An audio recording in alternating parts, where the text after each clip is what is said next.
was born in an affluent family in Guangzhou, China on the 3rd of February 1909.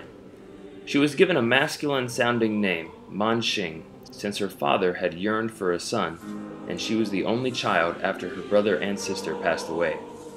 She was dressed and treated like a boy throughout her early childhood. This shaped her into an independent person. In June 1925, Lucien Wang graduated from Lingnan University with a degree in arts and education. She taught Western history, world geography, as well as music and English at Beijing Jinshe Academy from 1926 to 1927. Later on, recommended by her teachers, Lucien Wang furthered her studies at Beijing Conservatory. Lucien Wang attributed her mastery of the piano to the strict training and discipline imposed by Margaret Marr and Madame Hoveth, who were her teachers at that time. Her talent in piano and hard-working attitude won her the approval of her teachers. They encouraged her to head for Paris to pursue music studies. However, the idea of studying abroad was opposed by Lucien Wang's grandmother. Only with her mother's support was she able to go to Paris in 1930.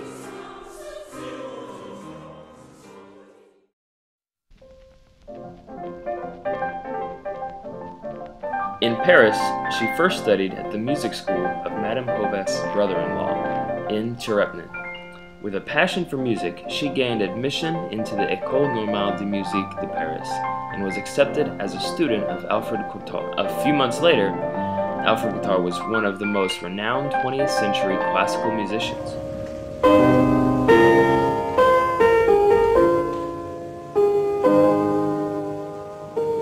Et là, ne pas relier les deux phrases. Ce sont deux éléments différents de la même condition musicale. Lucien Wang spent 5 years under his tutelage. During that time, her musical talent, diligence, and perseverance again won the admiration of Alfred Cortot, as well as other teaching staff and students.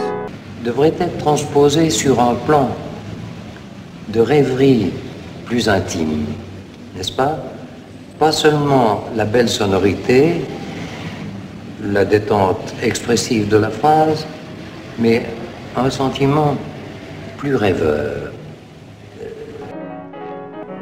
Alfred Cortot addressed her as my friend in private letters and invited her back to judge competitions several times after Lucien Wang established herself in Singapore. The romantic culture in Paris caused her artistic talent as well as love to blossom. She met Wang Zuhui, an electrical engineer, whom later became her husband. Following her master's degree in piano at the École Normale de Musique de Paris, Lucien Wang received a diploma from the London Trinity College of Music under the tutelage of Emma Lornex. It was then that Lucien's mother asked her to return to China due to the impending Pacific War.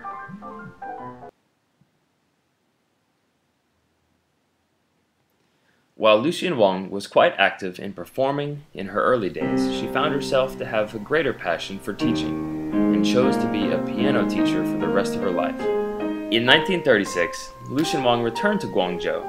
There, she was appointed as a professor at the Canton Music Conservatory and later became head of music department at the government's girls' normal school in Canton. As devoted as she was to education, she established the Chengde Primary School, which provided compulsory free education to children in the villages. Almost all of her salary went to the development of the school. On the 5th of May 1937 in Canton, Lucien married Wang Zuhui. He was the head of exterior infrastructure services in the Guangzhou Power Supply Bureau, and also worked as a teacher who taught math, physics, and chemistry at the Central Military Academy.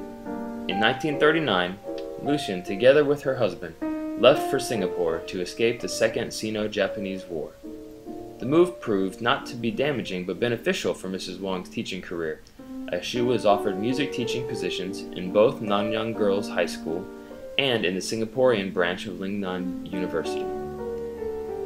In 1941, her husband was taken away by the Japanese during the Sukchin massacre. From that point, perhaps because of great sorrow and trauma, Lucien Wang decided to stop teaching at Institute. Instead, she started giving private lessons in her home at at 6B Loque Avenue. As her students recalled, she put up a self-painted portrait for her husband in the living room. Lucien Wang stayed unmarried for the rest of her life.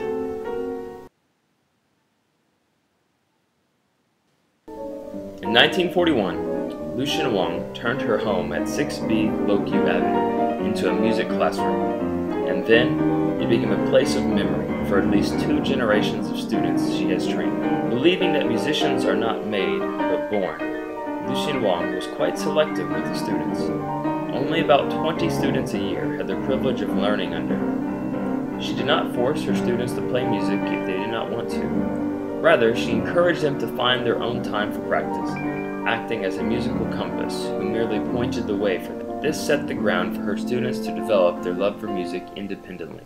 While Lucien Wang maintained that there were no special secrets in her teaching techniques, and that there are no talented teachers, only talented students, it was quite clear that she tried her best to provide a nurturing environment for her students. Mrs. Wang also did comparisons of different practice methodologies of various musical masters, so that her students could adopt whichever method suits them best. Apart from providing her students the environment to nurture their skills, Lucien Wang tapped her musical network to give her students a chance on the global stage. In the UK, she maintained close connections with the Royal Academy of Music. She also exchanged letters with the Accademia Musicale Chigiani in Italy, and with a man called Colin Kingsley in the UK, discussing the possibility of sending her students to them for further musical training.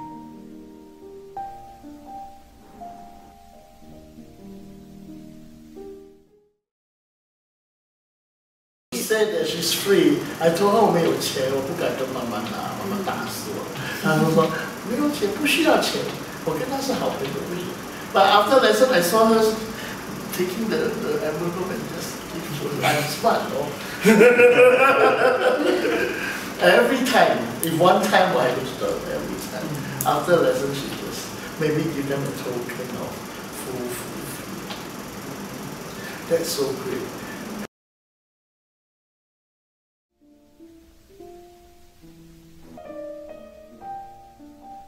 Besides devoting her life in piano teaching, Lucien Wang was concerned with music education and development in future Singapore. She attended several symposia regarding music development and advocated building a local music academy. In 1962, 5 well-known musicians championed the idea of a music academy in Singapore. They suggested the school should be owned by the state but run autonomously. Lucien Wang agreed that such an academy was needed because of the increasing number of music lovers in Singapore. The graduates were guaranteed with a bright outlook. Furthermore, a systematic art education institution would help to build the nation's unique culture and promote fusion among the 4 races in Singapore. In 1979, Lucien Wang received the Excellent Public Service Award from the Ministry of Culture for promoting cultural development in Singapore. 10 people from all walks of life in total received that award. It was considered one of her highest achievements, and she received many congratulatory cards from all over the world. On 1982, April 30th, a discussion was held in the meeting room of Nanyang Business Daily.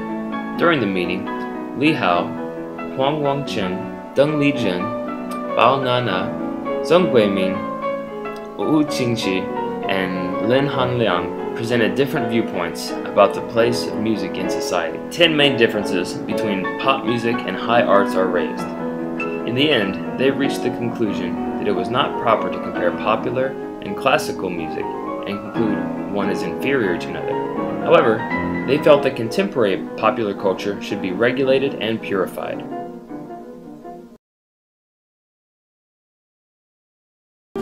Very noisy. Okay. But she didn't say bad on music. Okay. Yeah, she loved it, but it very noisy.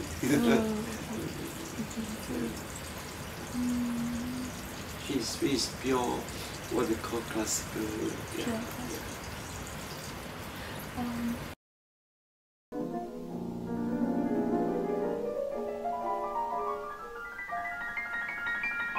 During an interview with the Straits Times in 1982, Lucien Wang said, "To pursue art, one needs a very calm environment.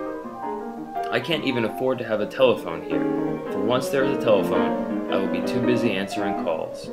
She usually started doing housework as early as 7 in the morning. From 9 a.m. to 5 p.m. she gave piano lessons, after which she would head down to music concerts or spend time with her friends. When she did not go out, she would spend the rest of the day either practicing the piano or reading books. Lucien Wang often declined to be interviewed by the media, as she would rather have them interview her students, or use the time to teach her students. She pointed out that attention should be directed to the younger generation, saying that would encourage them to perform better. In 2000, Lucien Wang donated a large percentage of her belongings to the Nanyang Academy of Fine Arts. In 2005, NAFA magazine reported that when Wang had been admitted to the nursing home, she could not walk by herself and had to move in a wheelchair. However, she was surprisingly sprightly, and she could remember many of the personalities in her old photographs.